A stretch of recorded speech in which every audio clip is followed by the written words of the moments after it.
তো আমরা কোথায় যাচ্ছি আজকে? আমরা যাচ্ছি পিকনিক করতে তোমার বন্ধুর বাড়িতে। আরে এই দেখো আমরা কোথায় যাচ্ছি?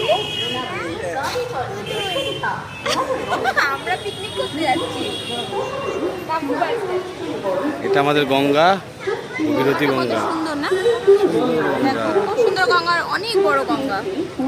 গঙ্গা বড়ই হয়। এই যে আমাদের স্যার, একটু তাকান স্যার, রেডি আপনি? পুজো পাঠ করে তারপরে যাচ্ছে।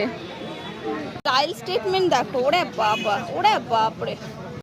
ওই যে দেখতে পাচ্ছ ওটা ব্রিজ, গঙ্গাটা দেখো কি বিশাল গঙ্গা, কি ভালো লাগছে দেখতে, অনেক জল বেড়েছে।